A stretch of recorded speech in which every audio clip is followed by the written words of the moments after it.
Breaking. A breakfast TV host just told the Prime Minister to resign live on air.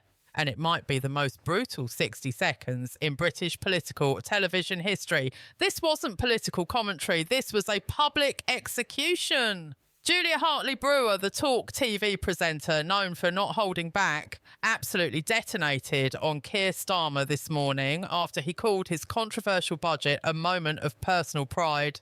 And if you've been following UK politics, you know that budget has been anything but prideful. Tax hikes on farmers, cuts to pension and fuel payments, national insurance increases that have businesses in panic mode. So when Starmer stood there, chest puffed out, calling it his proudest moment, something inside Julia Hartley-Brewer snapped. And honestly, if you're enjoying this kind of raw political coverage, hit that subscribe button because this government is giving us content gold every single week. Here's what happened.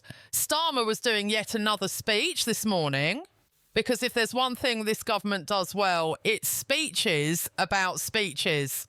He was talking about growth and welfare reform when journalists started pressing him on the Rachel Reeves budget disaster that's still haunting Labour like a bad smell. When asked if the Chancellor misled the public about the state of finances, Starmer went full defensive. He didn't just deny it, he doubled down and called the budget, the one that's been universally criticised, a moment of personal pride. Julia heard that and lost it. She didn't ease into her criticism. She went straight for the throat. Could he just stop making speeches and actually run the country? She shouted at the camera. He put taxes up and spent more on welfare for families who have too many kids they can't afford. How on earth is that a moment of pride? Controversial, absolutely. But the raw frustration was undeniable. This wasn't a scripted segment. This was genuine exasperation from someone who's clearly reached her limit with what she sees as a government that's all talk and zero delivery. Then came the nuclear option. Starmer had said in his speech that he doesn't want children growing up in poverty. A standard political platitude everyone agrees with. Julia's response was savage. Neither do I.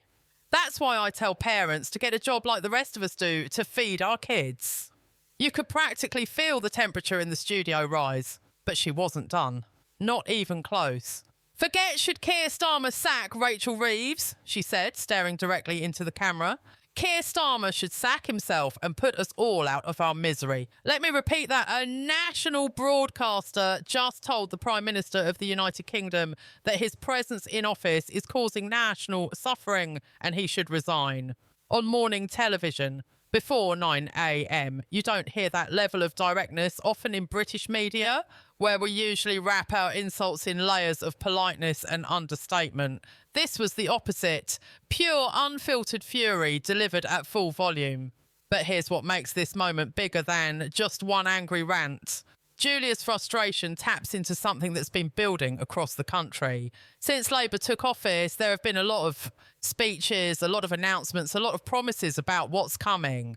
But when it comes to tangible results that people can actually feel in their daily lives, crickets. Julia hammered this point home. Stop telling us the things you're going to do and actually do them, because you never actually do them.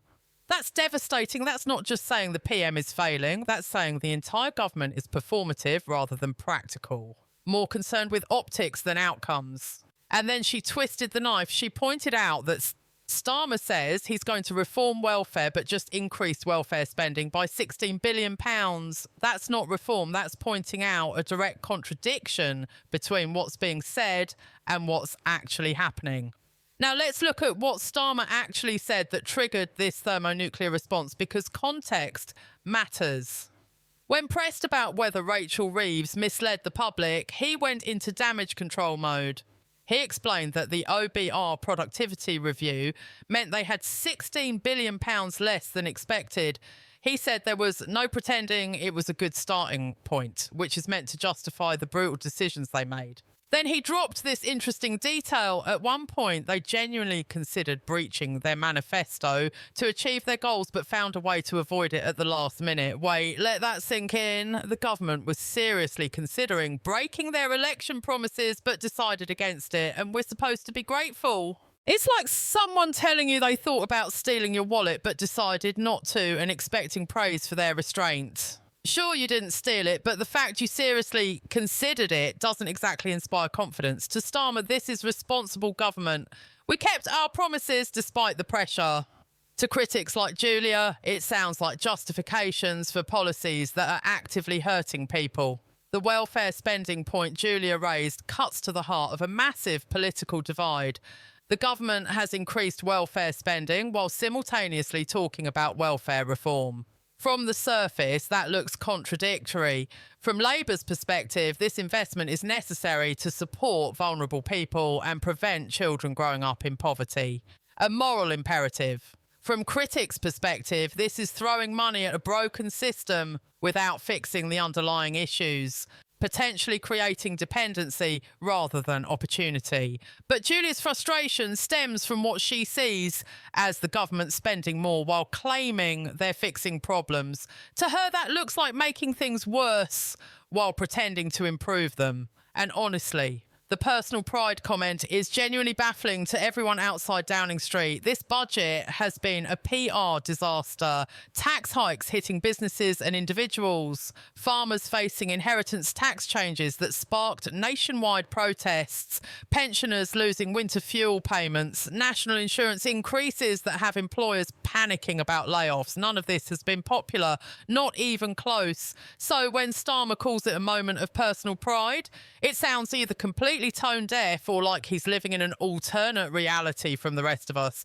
Maybe he's proud of making difficult decisions regardless of popularity. Maybe he's proud of maintaining fiscal responsibility as he sees it. But the optics, absolutely terrible. It's like burning dinner and then proudly displaying the charred remains as your culinary masterpiece. Julia's demand that Starmer actually run the country rather than making speeches hits on something genuinely important. Governance requires more than good communication. It requires effective policy implementation, adaptation to real-world challenges, and delivering tangible improvements to people's lives. If the public perception is that you're all talk and no action, that's a credibility crisis that, ironically, speeches can't solve. You need results. Real, measurable, felt in daily life results. And if those results aren't coming, the frustration builds and builds until you get moments like this where broadcasters essentially give up on polite critique and just shout what they're really thinking at the camera. The comparison to Rachel Reeves is also revealing. There's been massive speculation about whether the Chancellor should resign following the budget fallout and the black hole controversy. Julia's point was that focusing on whether Reeves should go is missing the bigger picture entirely. If anyone should go, it's Starmer himself. Because the problems go way beyond one minister or one budget. This is systematic. This is about how the entire government is operating and communicating. That's a much more fundamental criticism than saying the Chancellor messed up. It's saying the entire leadership is the problem. So what happens next? Will this kind of media criticism actually create genuine pressure on Starmer's position? Probably not in the short term. Governments with massive majorities don't fall because of broadcaster rants, no matter how passionate or viral they go. But this is an indicator of mood, a warning sign that the government is losing the narrative battle and struggling to maintain public confidence. If Julia Hartley-Brewer is this frustrated on morning television, you can bet there are millions of voters feeling exactly the same way. Now, the question is whether Labour can turn this around with actual policy successes, or whether we're watching the beginning of a long, painful parliament where the government spends most of its time defending itself rather than implementing its vision. Because here's the brutal truth. You can survive one bad budget. You can survive criticism from opposition parties. You can even survive low approval ratings for a while. But when breakfast television hosts start openly telling you to resign for the good of the country, that's when you know the honeymoon period is officially over. And for Keir Starmer, that honeymoon was remarkably short. So here's my question for you. Was Julia Hartley-Brewer right to go this hard?